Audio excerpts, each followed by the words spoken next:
Tapos yung kanyang bilang ng subscribers na ngayon, malapit nang mag 60,000.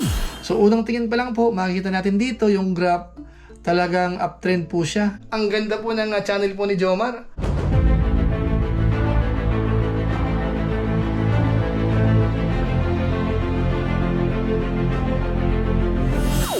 Ayun, shoutout guys. Muli, welcome to my YouTube channel. Ito po si Kuya Julay, ang inyong katugang, ang inyong kalingap. Na muling babati po sa inyo ng magandang araw, magandang gabi, sa ang sulok man po tayo ng mundo naroon. Sa araw na ito, meron po tayong panibagong vlog. Pag-usapan po natin yung patungkol po sa YouTube channel ni Kuya Jomar Vlog, mga kalingap. Ito po ay walang iba kung hindi po yung kapartner po ni Carla. Na kung saan napansin po natin, trending na po yung kanyang YouTube channel. So pag-uusapan po natin yan, i-analyze po natin. Nakatulong nga ba si Carla sa kanyang YouTube channel? So maya-maya po yun, mga kalingap. Dahil bago po yun, paalala po si July, baka sakaling meron pa po ditong hindi nakasubscribe sa ating YouTube channel, huwag nating kalimutan. July Paunil. Tapos pakipindot po yung notification bell button para lagi po tayong updated sa aking mga video upload. So maraming salamat po sa inyo. Tapos pakisama rin po yung ating Facebook page, July Paunil 2.0. Pakifollow po yun, tapos pakilike yung ating mga upload po doon. So maraming salamat po sa inyo. At syempre po sina Kuya Bal Santos Matubang, si Kalinga Prab, si Ate Edna Vlog, si Rowell of Malalag, at saka po si Japper Sniper. Suportahan din po natin. So maraming salamat po sa lahat po ng viewers na nanonood po sa ngayon. Ngayon tuloy na po tayo. Pag-usapan na po natin. I-analyze po natin ang YouTube channel po ni Kuya Jomar Vlog. Although syempre, ang atin pong impression sa kanyang YouTube channel ay maganda po talaga yung progress. Kumbaga, umabante ng umabante. Dahil nga po, natitrending po sila ni Carla sa ngayon, mga kalingap. Ito po, aminin man natin sa hindi, talagang ang reality po talaga, malaking tulong din po si Carla, mga kalingap. Dahil nga po si Jomar at saka po si Carla, marami na pong supporters, marami pong nag-aabang sa mga vlog po ni Kalinga Prab sa kanila. So ibig sabihin, na trending na po yung dalawa. Kaya syempre, normal lang po na yung channel po ni Jomar ay maapektuhan din o kaya gumanda lalo, mga kalingap. Dahil nga po sa pagiging viral. Ngayon po, para meron tayong batayan, kailangan ho ang pag-a-analyze, meron tayong reference. Ngayon po, unahin po muna natin yung kanyang YouTube channel. Tingnan po muna natin yung kanyang mga video upload, yung mga latest, yung mga popular. Kung ilan po yung kanyang mga views, mga kalingap, ito po yun. Ito ang YouTube channel po ni Kuya Jomar Vlog.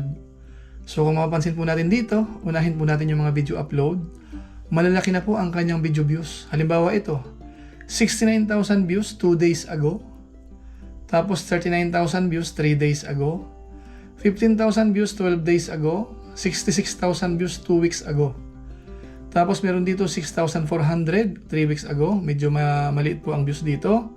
Pero ito 24,000 views 3 weeks ago, 25,000 views 1 month ago. Tapos 3,200 1 month ago. Pero karamihan ho dito, malalaki po yung kanyang views. Ngayon ho, itingnan natin yung kanyang mga popular upload. So dito po makikita natin, meron po siyang 119,000 views 5 months ago. Meron siyang 11,000 views 5 months ago. Tapos 81,000 views 5 months ago. Ito po yung vlog niya kay Reyna. 69,000 views 2 days ago. Tapos ito po, Jomcar na po ito. Yung kay Carla. Meron po siyang 66,000 views 2 weeks ago. Tapos 64,000 views 5 months ago. Tapos 47,000 views 2 months ago, 42,000 views 4 months ago. So kung mapapansin po natin, maganda po yung views po ni Kuya Jomar Vlog, mga kalingap. Ngayon tingnan po natin yung kanyang live stream.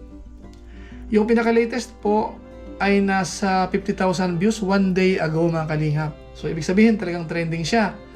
Meron po dito 33,000 views 3 days ago, live stream din po yan. 35,000 views 5 days ago. 12,000 views 11 days ago, mga kalingap. Tapos 25,000 views 12 days ago. 8,800 views 12 days ago. 17,000 views 2 weeks ago. Tapos 18,000 views 2 weeks ago. So in general po, mga kalingap, maganda na po ang tinatakbo ng channel po ni Kuya Jomar Vlog. Lalo po yung kanyang mga latest upload.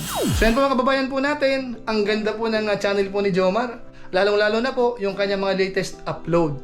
Talagang kitang-kita natin na dumadami yung kanyang mga views. Kahit po yung kanyang live stream, napansin natin, malaki na rin po yung kanyang views. Marami na rin pong sumusubaybay. Dahil po nung nakaraan, nung minsan sumilip po tayo, nandun po si Carla, mga kalingap, nagko-comment po sa live po ni Jomar. Kaya syempre ho, talagang matitrending yan. Ano, mga kalingap? Ngayon po, hindi nagtatapos dyan. Puntahan po natin yung kanyang statistics para lalo po nating ma-establish na talagang maganda ang kanyang YouTube channel. Ito naman po yun. So unang tingin pa lang po, makikita natin dito yung graph. Talagang uptrend po siya. Yung kitang-kita po yan, ano? At ganoon din po sa bilang ng views. Biglang tumaas po yan. Ngayon, umpisan po natin sa bilang ng kanyang upload. Meron na po siyang 108. Tapos yung kanyang bilang ng subscribers ay nasa 59,900 siya ngayon. Tapos yung kanyang total video views ay nasa 1,958,288. So medyo katamtaman mga kalingap, ano? Kasi bago pa lang po siya nagtitrending. Ngayon kung titingnan po natin yung kanyang 30 days time, 792,000 na views more or less. Umangat po siya ng 310.6%. Ang laki po ng itinaas. Kaya kitang-kita po yan dito sa kanyang graph. Yan po, ang laki po ng itinaas talaga. Tapos yung kanyang added subscribers naman for the last 30 days ay nasa 28,300. Ang laki po niyan. Tumaas po yan ng 530.4%, mga kalingap. So ganun po kalakas ang kanyang channel sa ngayon. Yung pagdami ng bilang ng subscribers at saka po yung kanyang views. Tapos yung kanyang channel po, ginawa lang po nung June 1, 2023. So sariwang-sariwa pa po mga kalingap ang kanyang channel. Ngayon tingnan po natin yung kanyang daily average pagdating po sa bilang ng subscribers na nadadagdag at saka po yung bilang ng views.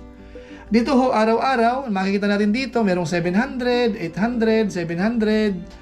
Halos yan po yung kanyang average na nadadagdag araw-araw o kaya higit pa.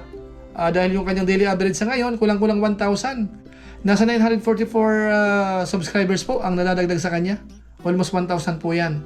Tapos yung kanya namang pong views araw-araw, nag-average na po ng 26,432. Dito po makita natin, halimbawa nung November 15, 34,000 plus yan. Kinabukasan, 25,000 na mahigit. Tapos 20,000 plus, 14,000 plus, 18,000 plus, 15,000 plus. Tapos meron po siya ditong 49,000 plus nung November 22. So malaki po yan. Tapos 23,000 plus. At saka ito po, mas malaki ito. Noong November 25, umabot po ng 221,000 views. Isang araw lang po yan. Tapos yung kahapon, Sunday, bali po 54,000 mahigit.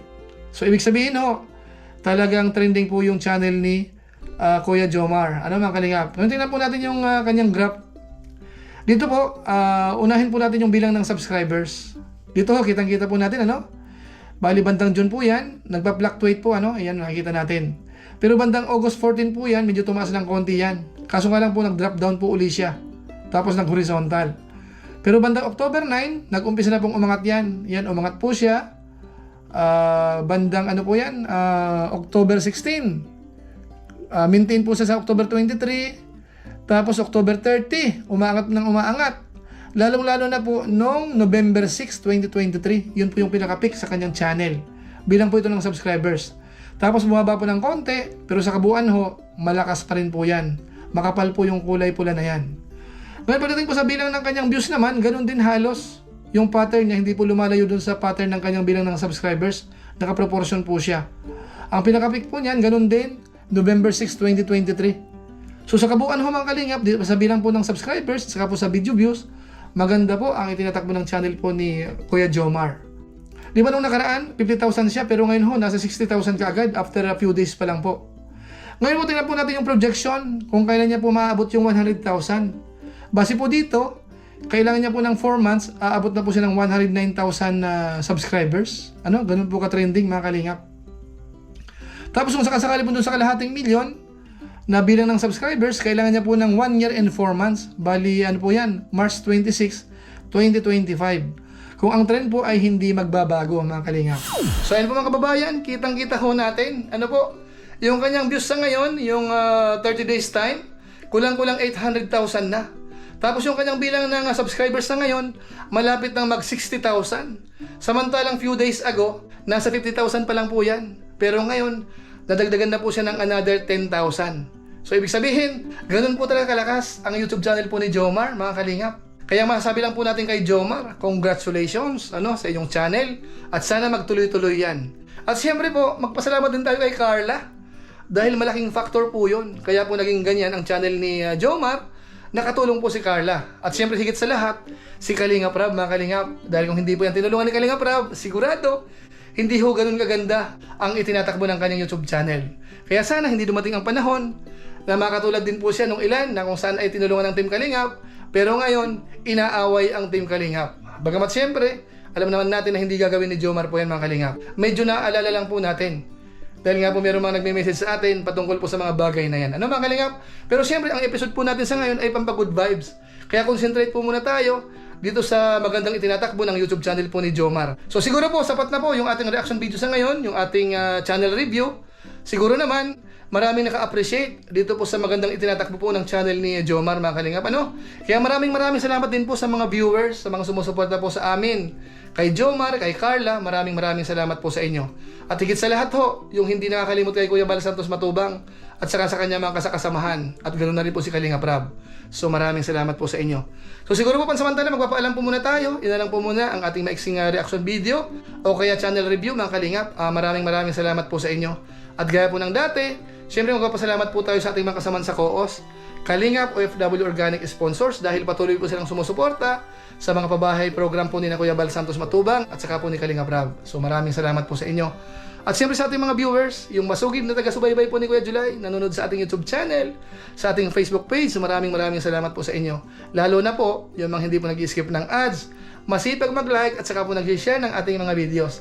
Kaya kung inyo po itong nagustuhan, pwede po nating i-share. So maraming salamat po sa inyo. So muli, ito po si Kuya July, ang inyong katugang, ang inyong kalingap, na pansamantala nagpapaalam po muna.